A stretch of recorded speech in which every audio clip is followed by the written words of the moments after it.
Life का जो पहला फेज़ होता है वो तो बड़ा ही ज़बरदस्त होता है। वो तो बंदा ज़िंदगी भर नहीं भूलता, जो उसका बचपना होता है। और जो बचपन की जो यादें होती हैं वो तो ऐसा एक बेफिक्री का दौर होता है कि जिसमें आपको किसी भी किस्म की कोई फ़िक्र नहीं होती, क्योंकि आपके सर पर आपके वालिदैन होते हैं और उनका साया आपके सर पर होता है। और सारे के सारे जो मुश्किलात और मसाइब हैं वो वालिदैन ने लिए हुए होते हैं। तो वो फेज़ तो जो बचपन वाला फेज़ है वो तो भूलने वाला फेज़ ही नहीं है। और बड़ा जो चार्मिंग वाला फेज़ है, ज़ाहिर है कि वो जो है नौजवानी का फेज़ होता है। उसके अंदर आप जो है आपके ऊपर जो है 3-4 किस्म के मामलात होते हैं कि आपकी स्टडीज़ भी चल रही होती हैं, फिर आपको फ़िक्र होती है अपनी प्रोफेशनल लाइफ की भी कि आपका जो है प्रोफेशनल लाइफ आपकी किस टाइप की होगी, किस तरीके से आपको सक्सेस मिलेगी, कैसे होगा। तो वो फेजेस थोड़े से फ़िक्रमंदी वाले भी होते हैं, लेकिन ये फेज़ भी बड़ा चार्मिंग वाला होता है। फिर जो आखिरी फेज़ है उसमें तो बस फिर जो है आपको जो है सक्सेस की तरफ आप पहुंच चुके होते हैं और फिर जो है वाइंड अप वाली पोजीशन में जा रहे होते हैं आप। केसेस तो कोई भी आसान नहीं होते, केसेस सारे मुश्किल होते हैं।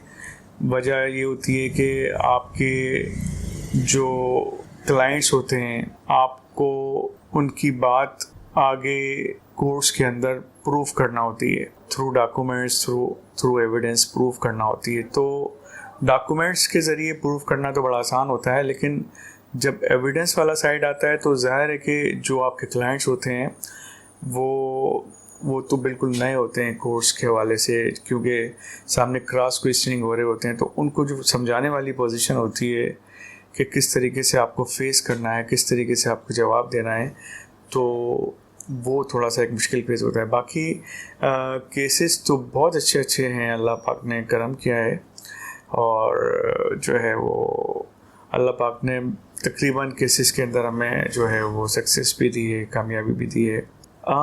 मेमोरेबल मोमेंट जो वो मेरी लाइफ की है कि मैं अपने वालिदैन के साथ जो भी मैंने अपना टाइम जो है गुजारा, वो मेरे लिए ज़िंदगी का कीमती असासा है। वो मैं कभी भूल नहीं सकता, वो मेरे वालिदैन के साथ जो मैंने टाइम गुजारा। जज को कन्विंस करने वाली जो मुश्किलात होती हैं बाज़ औक़ात वो ऐसे होती हैं कि जब एविडेंस में आपके पास डॉक्यूमेंट्री एविडेंस भी सच्ची हो, लेकिन जो आपके क्लाइंट्स हैं वो क्रॉस क्वेश्चनिंग में कहीं प्रेशर में आकर कोई अल्फाज ऐसे कहे गए हों जो कि आपके केस से अगेंस्ट जा रहे हों, तो फिर जज को मोटिवेट करना, उसको समझाना, वो बड़ा एक मुश्किल काम होता है। तो लेकिन हमारी जुडिशरी भी अल्लाह का शुक्र है कि वो उन चीज़ों को समझती हैं, वो बड़े जो है माइन्यूटली उसको चेक करते हैं, एविडेंस को भी, डॉक्यूमेंट्री एविडेंस को भी, फिर फैसले देते हैं। तो फिर जहाँ सारी चीज़ें दुरुस्त होती हैं तो अल्लाह का शुक्र है कि वहाँ सक्सेस होती है।